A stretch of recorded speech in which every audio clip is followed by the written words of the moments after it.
something. Do you work full time without MySQL? Basically, if you're from a company called Amy Street, which does online music sales, in addition to like a social network built around it, has non-DRM and demand-driven pricing. So the songs all start free, and as they get bought, they increase in price up to a cap of 98 cents.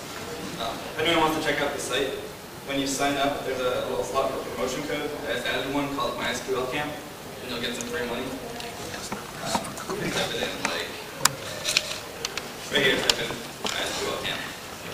That one hard. And you'll get free money. So, if anyone's interested, check that out. Mostly I'm here to talk about a thing we wrote called, or are writing, called Asql, which is sort of a language, sort of an application. The idea is it makes charting easy. I'll just go through this really quickly. I didn't finish making these presentations, just a beginning of the thing. So basically it's a standalone application written in Java that you point to MySQL client at. It speaks the binary protocol, so you can use any driver or the application or MySQL dump, whatever you want. It'll all work fine. Configurable by XML. And it makes, the whole idea of it is to make sharding or horizontal partitioning or federation, whatever you want to call it, easier, or fairly easy, hopefully. It's not a silver bullet. We have to take some restrictions on the subset of SQL you can use with it. So basically, in case, I don't know how familiar people are with sharding. Does everybody here use sharding or know about it in general? Basically, sharding or partitioning is you take your tables, and rather than putting different tables in different machines necessarily, or rather than trying to make a big replication scale-out structure, you take the actual data and put some rows on one server, some rows on another server. Frank was mentioning different shards, different clusters. So like some users will put this on one database, others will put this on others, and the application takes care of merging the data back together to go to your database. A lot easier to scale out this way because you can add more servers and pretty much scale linearly. The idea is you want to keep most of the queries only on one shard. But the issue is it's kind of hard to do it, or at least ugly to do it. Especially if you've got a thing like in PHP, you're trying to write all the model code, it's going to go to 8 different database servers, aggregate the results, do computation on it, do a join. It gets pretty messy. We didn't want to implement PHP because the people who wrote this don't like PHP. The front-end guys love PHP, so it's a good way to split it up. Some examples of queries that are always multi-shard are trying to find all the songs less than 30 cents. You have to go to every shard, but you can't index it anyway. What's the average song price? It's slightly trickier. You don't want to actually select the price for every song and then compute it on the client. You want to really get the sum and the count from each shard and then add those up and divide again. So our solution was to write this thing called Asql, which takes configuration and does the sharding for you in one application. You can also add in a caching structure. So if you use memcache or anything, you can have that automatically built into the query, so you don't have to deal with that in the application code. And you can see when updates happen and automatically invalidate. That's where I got to on this page. Probably the easiest way is just to show you a quick demo. So here I've got MySQL running as root, it's just my laptop. So I have shard 0, show tables. Is there any way you can make that bigger or perhaps not green on black? Green on black, I don't know if I can change it. I can make it bigger. Huge? Is that better? Yeah. Thank you.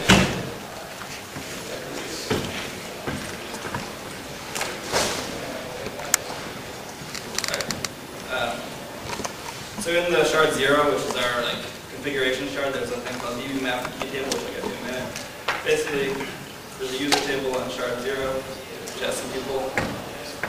Shard 1 has different people. Shard 2 has more people. Sorry, can you explain to the so-called MySQL what's \r is? Oh, sorry. \r is reconnect. For this test environment, I just have 3 separate databases on one server. In an actual scale-out environment, you have each of these 3 shards on completely separate machines or clusters of machines. This just makes it a lot easier for testing.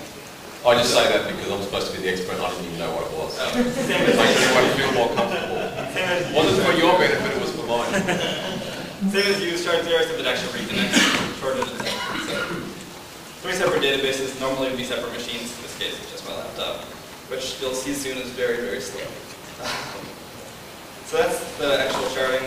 Basically, it's a user's table that's split up with different data in each. What Asql does is I'm connecting on port 4406, which is not the standard MySQL port, it's a different port. We on localhost 1.7.0.1. And over here is the actual Asql server debug output, which is plentiful at the moment. Was this built on some MySQL proxy or? No, this is actually, I didn't know about MySQL proxy when I started writing it, and that's all Lua based. This actually, as you see, has to parse the queries for like semantic understanding of them. Right. And we didn't want to write that in Lua, so we didn't like start over or anything. But it's similar in that it speaks the binary protocol. So you actually learned the SQL protocol, the MySQL protocol? Yeah, I'm the sixth person ever. You mentioned in your previous talk, the meetup, that 5 people know it. I guess Yes, that's you probably know the sixth. So if I do the same select star from user on this, it actually aggregates all the user tables from each of the underlying shards. So it does the queries out in parallel to each of the shards, then gets them back in multiple threads. And you can add where conditions. Oh, I guess I just do like that. Full name, sorry. Full name. So you see you get some really weird errors right now. We haven't made the error strings be the same as MySQL error strings. You get Java exceptions popping out. It's a lot of weird behavior that obviously we'll have to deal with to make it more compatible. So this is still a full query that goes to all the different shards. I'll run it again. Does it apply to the where clause after or before? Before. So I'll scroll up here and you can actually see sending the shard to this statement, select star from user, where user doesn't want to apply for. Okay. So it sends it to all of them. But if I do where ID equals 513, I only get that one, and since it's an ID, it actually knows a priori which shard it's on. Does it know based on the column name, or does it look at the schema and pull that back? It doesn't know about the schema. It's a separate configuration file in XML. But you can see here that the where is it exactly? Yeah. Somewhere in here it'll say, I can't. Okay, that's fine. Yeah, sending to shard 0 doesn't charge 10 daily shards. This will also handle things like in and 513 from 3.4. We'll go to multiple shards to find the total set of shards. Okay. If you actually look at the output queries from here, it's optimized them. Those are on the same shard.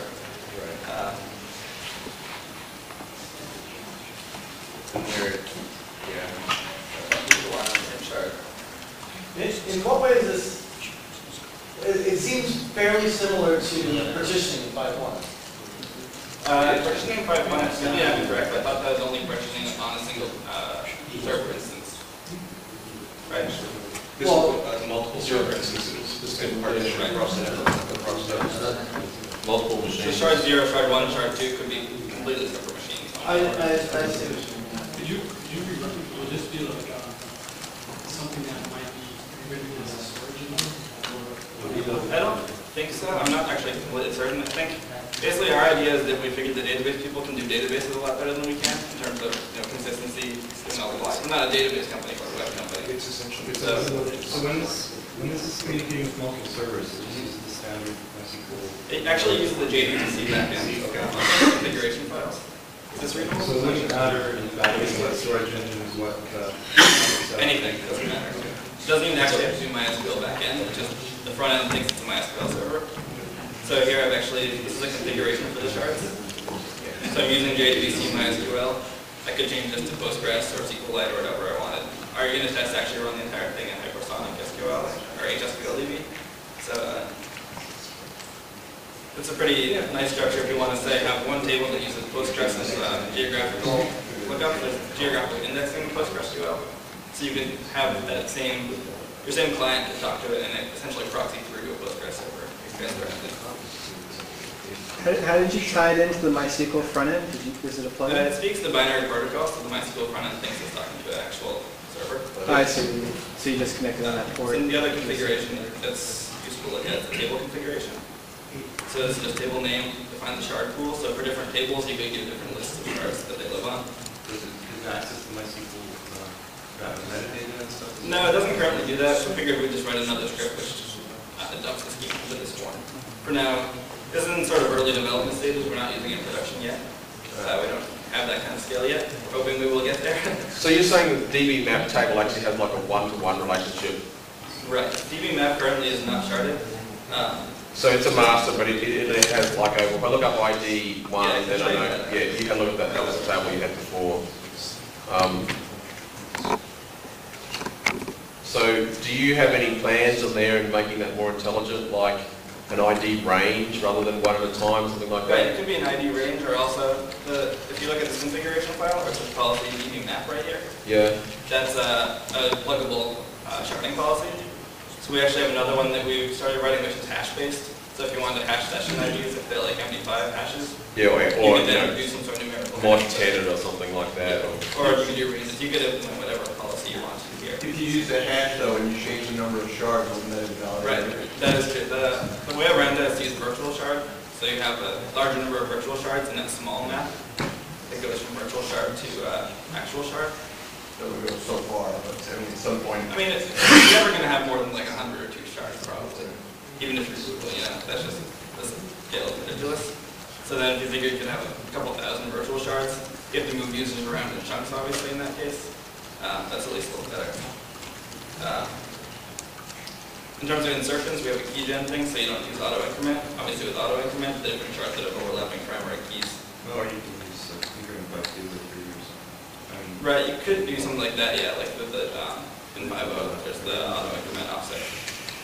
We figured it would be better in terms of not having the, just because auto increment has issues with its own in terms of table locks and things.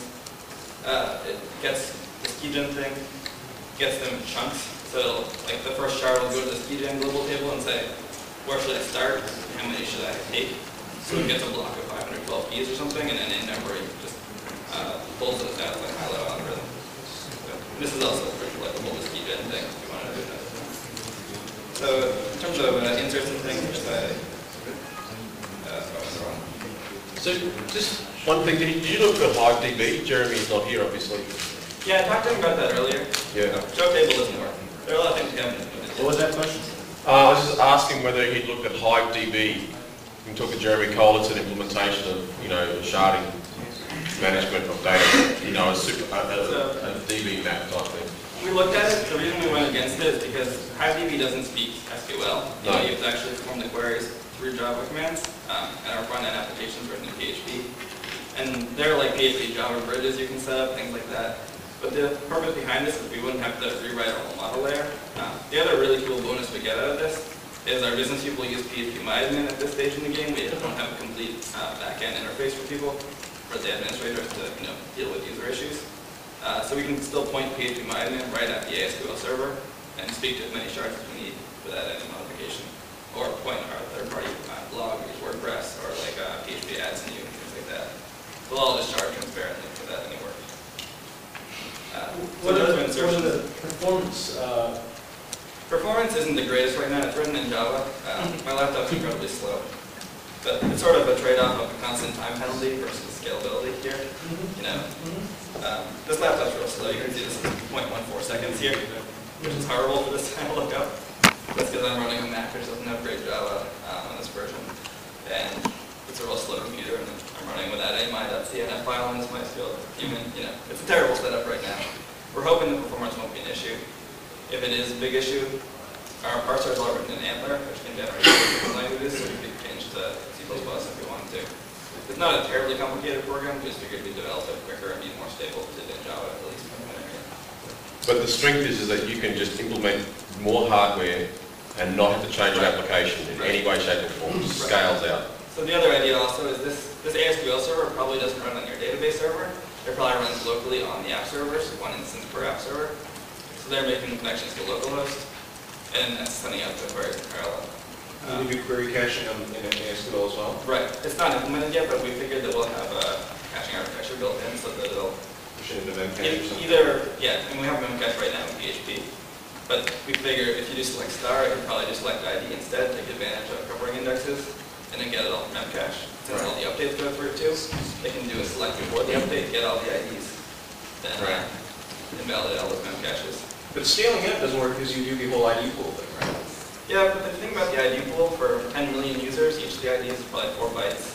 So you have 40 million bytes, 40 megabytes will fit in RAM on all of the app servers. That can be cached locally. But if you have two instances of ASQL running, they both have two different pools. You're going to have to make sure none of them overlap and all that other stuff. No, they have the same pool, but they can just, the ASQL server, which is running on our application server, can essentially cache that entire table in local memory. So yeah, you're doing lookups, but the size of the tables As long as you're not getting into humongous tables with hundreds and hundreds of millions of rows, that size is pretty small to look up. And if you are getting that size, you can use like a hash-based sharding or ranges, things like that, to make those tables smaller than memory. Okay. So if your app server is caching connections to the Asql server, is the Asql server in turn make like a pool of connections? Yeah, it uses a backend connection. So if you have multiple connections, it'll keep them open over the request.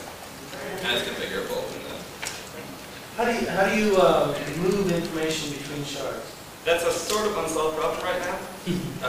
Basically, We'll have a distributed lock, which then becomes messy because the distributed locking is just a messy thing. Yeah, because the reason I say this is because depending on what algorithm you use to determine which piece of data goes into which shard, Right. shards can get weighty. Some shards can get very heavy because one user or a set of users is pumping information into it while others are very light, and you have to rebalance the Right, shard. we do figure we'll have to do rebalancing at some point. Right now our solution is we might have to do it during a maintenance window, which is not good obviously. The other option is to do distributed locking where you can say, this user currently cannot log in, sorry, and it'll take maybe 5 seconds to move hundreds of users. So if you find people if you look at their usage pattern and say they only log in during the day because they're on the East Coast, and 4 in the morning you can go and move them, probably no one will ever notice. And the worst that happens is a small subset of users will experience some sort of, sorry, you can't log in right now, or please try back in a minute. Which isn't optimal, again, but sort of with the trade-off here. Very cool. This is open source in the end. Right now it's not open source. It's sort of in such a sketchy form of development that we figured we should get it a little more developed first. We're thinking about open sourcing it. We're a really small company though, so also we have to weigh it from the business side about, do investors want to see that we have some proprietary intellectual capital, things like that. Personally, I'd love to open source it just because I figure you guys would probably have good input and be able to own code. Right now it's sort of on pause. We figured that we're scaling up a little faster, then we made some other changes to optimize things. We made better use of memcache. Now our database servers are pretty poor. So we're probably going to put it on hold for another couple of months, work on new site features, and then if we hit the sort of scale that we need sharding again, we'll go back to it. But sort of where it is. And I don't know if people are interested, we could probably have a session tomorrow. The other developer who's working on this with me is in Boston today. But if you want to hack on it tomorrow and look at actually how it works in detail, parsing, things like that, we'd be happy to do that. Cool. Cool.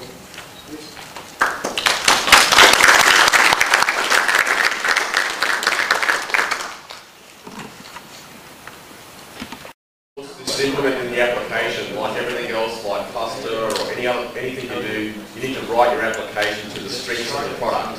Right, exactly, yeah. We can do sub-select sort of joins, like select star from song, where ID in, select song Sure, ID, parse that out. like independent sub-selects work in this. If you can do the sub-select to get a list of IDs. Yeah, but each of the But shards, an actual, each of the shards would only see the stuff. each of the shards would see the things that they knew were on it, so they wouldn't have to do index. So,